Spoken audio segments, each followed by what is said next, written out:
नमस्कार, मैं हूं हेमेंद्र शर्मा और आप देख रहे हैं MP round up. Madhya Pradesh nursing college scam पिछले 2 दिनों से मध्य प्रदेश विधानसभा में छाया हुआ है।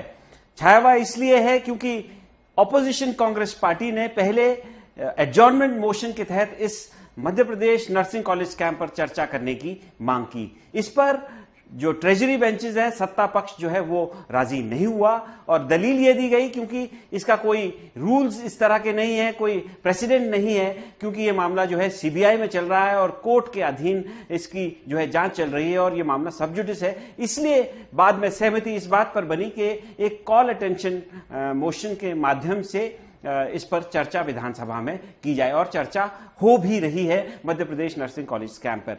लेकिन ये मामला यहां तक पहुंचा कैसे? ये कल्मिनेशन है क्योंकि मामला हाईकोर्ट के संज्ञान में है। हाईकोर्ट के माध्यम से इसमें सीबीआई की जांच शुरू करा दी गई है। 2 रजिस्ट्रार्स को टर्मिनेट कर दिया गया है, पहले सस्पेंड किया गया था।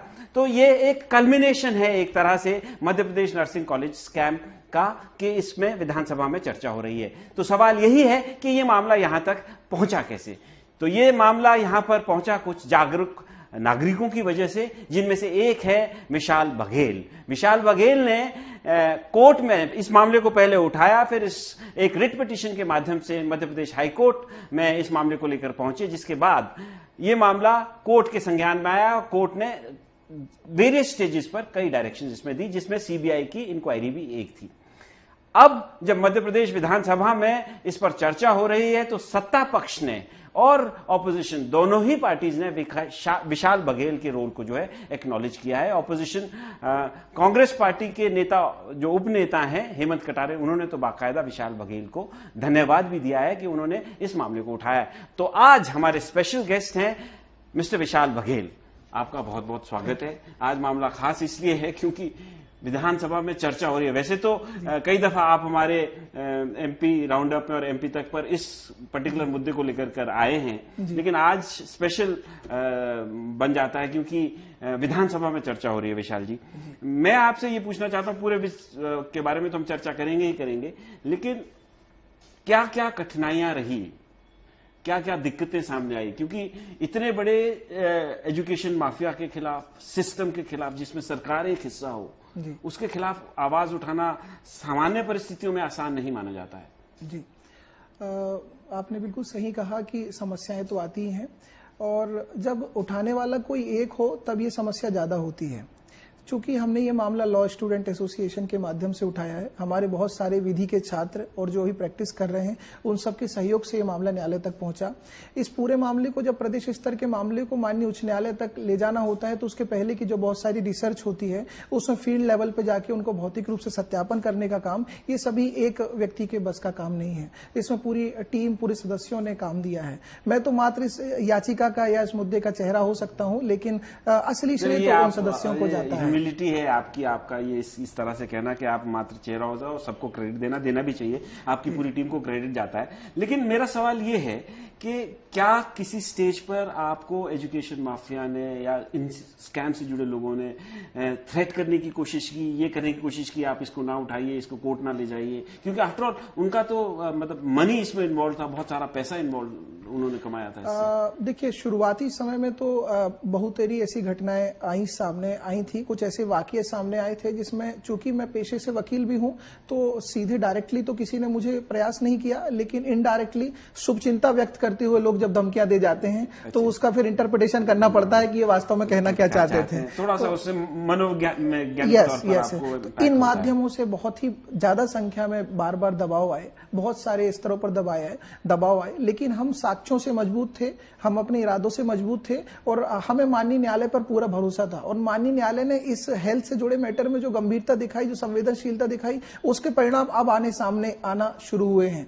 एक समय था जब हम आरटीआई में जानकारी मांगते थे तो वही जो रजिस्ट्रार आज बर्खास्त हुई हैं, वो धारा 8 लगा करके निजी जानकारी है कह करके और कॉलेजों के इशारे पर जानकारी देने से मना कर दी थी। वो माननीय उच्च न्यायालय था जिन्होंने इतने दस्तावेज दिलाए और ये मामला यहाँ तक पहुंचा। विशाल जी, मैं ये इससे पहले कि आप विस्तार में हमको बताएं कि ये Madhya Pradesh nursing college scam है क्या, मुझे आप ये बताइए कि क्या जिस दिन हाईकोर्ट ने इस मामले को, आपकी रिट पिटीशन को एक्सेप्ट किया और कंसर्न पार्टीज को नोटिस जारी किया और उसके बाद सीबीआई इंक्वायरी ऑर्डर की, वो एक सक्सेस का बड़ा दिन था, या आज जब विधानसभा में इस पर चर्चा हो रही है वो आपके लिए बड़ा अचीवमेंट? ये दोनों ही दिनों को तुलना करना मेरे हिसाब से उचित नहीं होगा, क्योंकि माननीय उच्च न्यायालय ने जब संज्ञान लिया वो भी एक इस प्रकरण में के इतिहास में बड़ी घटना थी, और आज यहाँ की सबसे बड़ा लोकतंत्र का मंदिर अगर इस विषय में चर्चा कर रहा है तो वो भी एक इसके इतिहास में एक बहुत बड़ा वाकया होने वाला है। हाँ, वो आने वाले दिनों के लिए हमेशा के लिए रिकॉर्ड पर आ गई है बात कि विधानसभा में कि इस तरह का स्कैम हुआ था और विशाल बघेल ने उठाया था, ये भी रिकॉर्ड पर बात है, तो इसके लिए आप बधाई के पात्र हैं। तो आप सभी का बड़प्पन है। नहीं, निश्चित तौर पर आप बधाई के पात्र हैं इसके कि आपने लोकहित का जितने, क्योंकि स्टूडेंट्स के हजारों लाखों स्टूडेंट्स के फ्यूचर इसमें इन्वॉल्व थी। लेकिन विशाल आप बताएं कि ये क्या मामला था और कैसे ये सामने आया? एक इन नटशेल अगर हम कहें तो ये Madhya Pradesh nursing college scam है क्या, और आप इसको सामने कैसे लाए?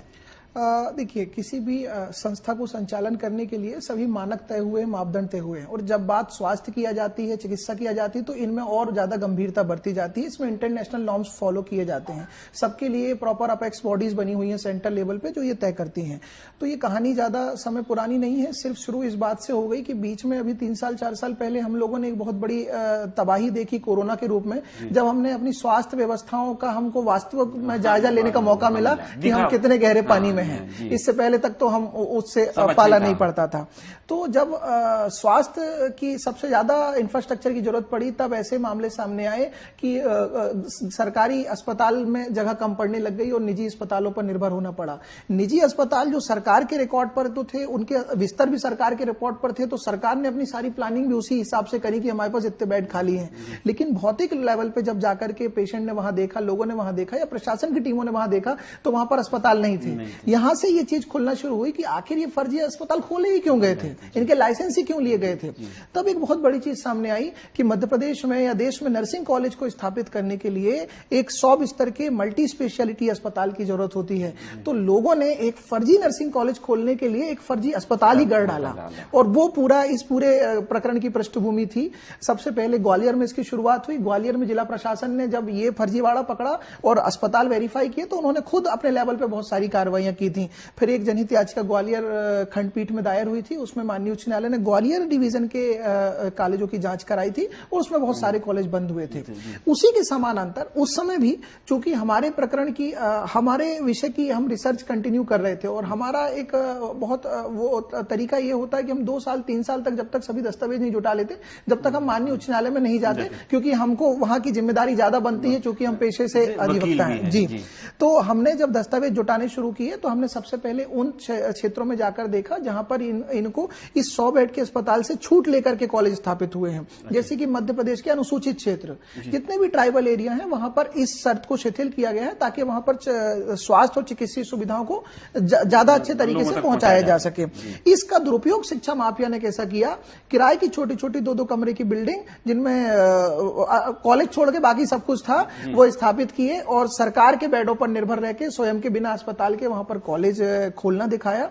और बड़ी संख्या में, जिस वर्ष हमने ये याचिका लगाई थी 2021 में, उस साल अकेले 55 नए कॉलेज मध्य प्रदेश में ट्राइबल एरिया में खोले थे, और टोटल संख्या 220 थी उस साल की, जो पूरे 50 साल के इतिहास में नए खुलने वाले कॉलेजों की सबसे ज्यादा संख्या थी। तो विशाल, मैं आपसे ये जानना चाहता हूं कि ये जो फर्जी नर्सिंग कॉलेज थे, इसका उद्देश्य क्या था? ये जो शिक्षा माफिया था, इसमें जब कॉलेज फर्जी है तो जाहिर सी बात है जो उससे निकलने वाले स्टूडेंट्स हैं वो भी फर्जी है। जी, इसका तो सिर्फ मतलब पैसा लेके डिग्री दे रहे थे? जी हाँ, इसका मूल उद्देश्य तो पैसा अर्जित करना ही था। और चूंकि इस कोर्स की डिमांड इतनी अधिक थी, बिहार, राजस्थान और जितने भी हमारे समीपवर्ती राज्य हैं, इनमें सीटें कम हैं और पढ़ने के इच्छुक छात्र ज्यादा हैं, तो मध्य प्रदेश में 45% बच्चा बाहर का आकर के इस कोर्स को करता है। तो हो ही नहीं रही थी? जी नहीं, पढ़ाई तो नहीं हो रही, सिर्फ सर्टिफिकेट दिए जा रहे हैं। जी हाँ, और सर्टिफिकेट बढ़ते चले जा रहे थे। वो बच्चे परीक्षा देने ट्रेनों में भर भर के आ रहे थे। बहुत सारी खबरें आप लोगों ने भी चलाई हैं, और एक दिन के लिए आते थे और वापस परीक्षा देके चले जाते थे। हाँ, तो इसमें सिर्फ शिक्षा माफिया तो इन्वॉल्व नहीं था, मतलब क्योंकि इसमें बच्चे एग्जाम देने आते थे, सिर्फ एग्जाम दिया जा रहा था, फर्जी डिग्रियां दी जा रही थी, फर्जी कॉलेजेस खोले जा रहे थे, फर्जी नर्सेस बाहर आ रही थी, उन फर्जी नर्सेस को एम्प्लॉयमेंट दिया जा रहा था। जी, तो इसमें तो कई लेवल पे स्कैम दृष्टा दिख रहा है। इस पूरे घोटाले की किसी एक कड़ी को दोष देना बहुत ही गलत बात होगी। सभी लोग बराबर से दोषी हैं। उसका लाभ अर्जित करने वाले, उस लाभ को दिलाने में सहायता करने वाले, वो लाभ लेने वाले, सभी लोग इसमें बराबर के दोषी हैं। उस बच्चों के अभिभावक जिन्होंने जानबूझकर के नॉन अटेंडिंग कॉलेज ढूंढा कि हमारा बच्चा सिर्फ परीक्षा देने जाए, पढ़ने ना जाए, वो अभिभावक दोषी हैं। वो बच्चा दोषी है जो आज दुहाई दे रहा है अपने भविष्य की। उसने उस दिन कॉलेज नहीं देखा कि वाकई में मौके पे है कि नहीं, जमीन पे है कि नहीं, वो दोषी है। उसको मान्यता देने वाले तो दोषी हैं ही हैं, और जिन्होंने पूरा ये रचा खेल वो कॉलेज संचालक भी दोषी हैं। ये कॉलेज संचालकों ने ही रचा या इसमें सरकार में भी बैठे, क्योंकि सरकार की सहमति या अनुमति के बगैर तो कुछ संभव था नहीं। क्या इसमें कोई सरकार में जिन्होंने एक के बाद एक इस शिक्षा माफिया के अनुरूप या उनके हिसाब से जो ऑर्डर निकालते गए, क्या वो भी लोग उसी परसेंटेज या उसी लेवल पे इन्वॉल्व थे? 2 स्तरों पे गड़बड़ियां हुई। पहला स्तर था उन लोगों को कि शासन की ओर से भौतिक सत्यापन करने वाली जो टीमें हैं उनको इन्फ्लुएंस करना, क्योंकि प्राइमरी स्टेज तो वही है, अगर वहां पर रिजेक्ट हो गया तो फिर कोई चीज पॉसिबल नहीं है। और दूसरे स्तर पर काउंसिल को इन्फ्लुएंस करना। तो दोनों ही लेवल में उन लोगों के प्रस्तावों को, अब उन्होंने जो भी प्रस्ताव दिए हों, उन माध्यमों से सभी तरीके से सुनियोजित तरीके से उन चीजों को संचालित किया गया और उनके साथ साठगांठ रखी गई।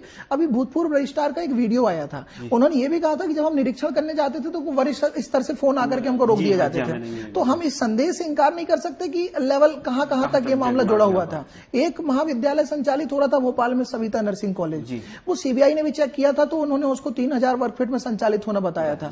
वो 2014 में इस प्रदेश के तत्कालीन डीएमई रहे संचालक चिकित्सा शिक्षा, जो कि काउंसिल के सर्वोसर्वा होते हैं, अध्यक्ष होते हैं, उनके परिवार का कॉलेज है। तो मैं विशाल आपको बताना चाहता हूं, शायद आप इस बात से अवगत होंगे या ना, अभी विधानसभा में जब चर्चा शुरू हुई तो इस बात का उल्लेख किया गया ऑपोजिशन द्वारा कि डीएमई जो है वो संलिप्त थे और वो एक कॉलेज में चलाते थे, जिसका जवाब सरकार ने आज फिर कहा है कि ये बात सही नहीं है। तो क्या सरकार आज फिर भी झूठ बोल रही है और किसी को बचाने की कोशिश की जा रही है? अब सदन की चर्चा तो मैंने नहीं सुनी, लेकिन ये बात तथ्य है और ये सत्य है कि तत्कालीन 2014 में डीएमई रहे डॉक्टर एनएम श्रीवास्तव का, ये बात आपने हमसे पहले भी शेयर की थी। हाँ, सविता नर्सिंग इंस्टीट्यूट 3000 वर्ग फीट में फर्जी नर्सिंग कॉलेज इस भोपाल में संचालित था, और सीबीआई ने भी इस बात को पुष्टि की है। लेकिन सरकार है जो अभी भी नहीं मानी जा रही है, जो हमारे को अगले प्रश्न की तरफ ले जाती है कि सरकार का क्या रोल आप देखते हैं? सरकार को जो रोल अदा करना चाहिए था वो तो नहीं किया, क्योंकि सरकार का काम फ्रॉड को, स्कैम को चेक करना भी होता है, वो तो नहीं किया,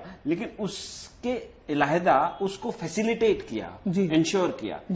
सरकार किस लेवल तक इन्वॉल्व थी इसमें? मेरी 2 अपेक्षाएं सरकार से हैं और हमेशा रहेंगी। पहली अपेक्षा ये कि पुरानी जो गड़बड़ियां हुई हैं वो चाहे जिस भी वजह से हुई हों, पर हमारा प्राथमिक उद्देश्य होना चाहिए कि आज तो बैरियर लगाएं, आज तो ऐसे नियमों में सुधार करें जिनका ऐसे अधिकारियों के ऊपर ठोस कार्रवाई करें जो कि ऐसी नजीर बने कि भविष्य में ऐसी चीजें ना हो। उस मामले में बहुत हद तक कार्रवाई नहीं हो पाई है और अभी भी नहीं हो पाई है। एक उदाहरण देता हूं, नर्सिंग कॉलेज जब सरकार के अनसुटेबल आए तो सरकार ने रातों रात नियम बना दिए कि 23,000 वर्ग फीट जो आईएनसी के मानक थे 19,000 कर दिया, उसको 8,000 9,000 कर दिया। 19 पहले किया, फिर 8,000 19,000 2018 में किया, वहां तक ठीक था। उसको फिर उठा करके 8,000 कर दिया। अब अगर तो ये कोई मतलब कहा जा सकता है कि कल को ये 3,000 में भी एक फ्लैट से शुरू कर सकते हैं। ये कल को ये कह सकते हैं कि एक मैदान में बैठिए, क्लास लगाइए और यहाँ से डिग्री लेके जाइए। 9,000 मतलब एक 3 फ्लैट के बराबर। तो ये किन अधिकारियों की सोच थी, किन सलाहकारों की ये सोच थी कि मानक कम करके इसका बाईपास रास्ता निकाल लें। हम जिन नियमों को पूरा नहीं कर पा रहे हैं उन नियमों को ही हम बदल दें। वो तो माननीय उच्च न्यायालय में हमने इसको चुनौती दी, तो माननीय उच्च न्यायालय में इसने स्थगन दे रखा है, इस कारण लगा रखा है। तो अच्छा, आपको क्या लगता है, क्योंकि मामला हाईकोर्ट के संज्ञान में तो है ही है, सीबीआई इसकी जांच भी कर रही है, अब पॉलिटिकल भी मामला हो गया है, प्रतिपक्ष भी इसको बड़े दमखम से उठा रहा है और थोड़ी प्रतिपक्ष को लोकसभा चुनावों के बाद थोड़ी जान भी मिली है और वो दिख भी रहा है, तो आपको क्या लगता है कि इसकी अल्टीमेट क्या होगा, परिणति क्या होगी? मतलब क्या ये लॉजिकल कंक्लूजन तक पहुंचेगा? जो दोषी हैं क्या वो सलाखों के पीछे जाएंगे? और क्या आपको लगता है कि दोषी सिर्फ वो लोग नहीं है जो अधिकारी हैं, मंत्री और मुख्यमंत्री जो तत्कालीन उस समय के हैं वो भी दोषी हैं, उनका भी इसमें हिस्सेदारी थी? जी, हमें माननीय न्यायालय में पूरी आस्था है और दस्तावेजों में जिन जिन लोगों की जिम्मेदारी तय हो सकती थी उनके बारे में हमने माननीय उच्च न्यायालय में शपथ पत्र में याचिका में सारी चीजें वर्णन किया है। राजनीतिक चीजों का मैं इसलिए इसमें उल्लेख नहीं कर सकता क्योंकि मुझे उसके संबंध में क्या परिणाम आएंगे मुझे नहीं जानता, लेकिन माननीय न्यायालय से मुझे क्या परिणाम प्राप्त होंगे ये मैं जानता हूं क्योंकि वहां मैंने दस्तावेज पेश किए हैं और हम ये अपेक्षा हमेशा माननीय न्यायालय से कर रहे हैं। माननीय न्यायालय इस दिशा में जांच भी करा करके ये जरूर इसमें जिम्मेदारों को सजा मिलेगी, हम ये पूरी आशा रखते हैं। इसमें उससे सजा मिलने से ज्यादा महत्वपूर्ण काम ये है कि आगे ये ना हो ये सुनिश्चित किया जाए। नियमों में एक छोटा सा फ्लॉ है, किराए की बिल्डिंग जिसका उपयोग सबसे ज्यादा मध्य प्रदेश में किया जाकर फर्जी कॉलेज खोले गए, सरकार ने आज भी उस नियम को कंटिन्यू रखा है। आप 5 साल के लिए प्रतिबंध क्यों नहीं लगा देते किराए के भवनों पर? जिसके पास हैसियत होगी अस्पताल बनाने की, जिसके पास हैसियत होगी कॉलेज बनाने की, वो कॉलेज खोलेगा, लेकिन उन्होंने आज भी उस नियम को कंटिन्यू रखा है। बहुत सारे नियमों में सुधार लाने का प्रयास हुआ है, लेकिन हमारी आज भी हम अपना प्राथमिक उद्देश्य ये मानते हैं कि आगे ये चीज ना हो, उसके लिए हम जो कर पाएंगे। जैसे आपने कहा कि आपको हाईकोर्ट से पूरी उम्मीद है, तो क्या होगा इसका? हाईकोर्ट मतलब दोषियों को सजा देगा, क्या क्वांटम सजा होगी वो तो कानून के हिसाब से होगी, लेकिन आपकी नजर में असली न्याय क्या होगा? Madhya Pradesh nursing college scam का क्लोजर किसे देखते हैं आप? जितने लोग सीबीआई जांच में जितने कॉलेज दोषी पाए जाए उन कॉलेजों के विरुद्ध कार्रवाई, उनको मान्यता देने वालों के विरुद्ध कार्रवाई, उनको संरक्षण देने वालों के विरुद्ध अपराध दर्ज किया जाना, ये एक इसका प्राइमा फेसी परिणति हो सकती है। उन बच्चों, जिन बच्चों को वास्तव में जिनके भविष्य को अंधकार में ले जाया गया ये पूरी सांठगांठ के माध्यम से, उनको जिस तरीके से कंपनसेट कर सकें वो एक इसकी परिणति हो सकती है। आगे ऐसी चीजें ना हो और उसके लिए पर्याप्त बैरियर लगाए जाए, ये एक इसकी एक परिणति हो सकती है। सभी चीजों को कॉमन तरीके से देखा जाए तो हम ये तो कह सकते हैं कि एक बहुत अच्छा परिणाम इस मामले में आएगा। तो सारी नजरें जो हैं मध्य प्रदेश हाईकोर्ट पर टिकी हुई हैं, खासकर जो इस मामले को उठाने वाले लोग हैं। विशाल बघेल जैसे कह रहे थे जिन्होंने इस मामले को हाईकोर्ट तक ले गए कि हाईकोर्ट से पूरी उम्मीद है और ये उम्मीद जताई जा रही है कि अल्टीमेटली ऐसा होगा कि जो लोग इस स्कैम को अंजाम दे रहे थे वो सलाखों के पीछे होंगे, जो लोग उनको संरक्षण दे रहे थे उनके खिलाफ भी कार्रवाई की जाएगी। कौन कौन लोग संरक्षण दे रहे थे उस तरफ अभी सोचा जरूर जा सकता है, लेकिन अल्टीमेटली जब निष्पक्ष जांच पूरी हो जाएगी, अभी फिलहाल सीबीआई की जांच चल रही है, उसके बाद ही पता चल पाएगा कि इसमें किस लेवल तक सरकार के कौन कौन अधिकारी, मंत्री और उससे भी ऊपर लोग इन्वॉल्व थे। एमपी राउंडअप में आज सिर्फ इतना ही। कल फिर मुलाकात होगी, तब तक के लिए थैंक यू, गुड बाय।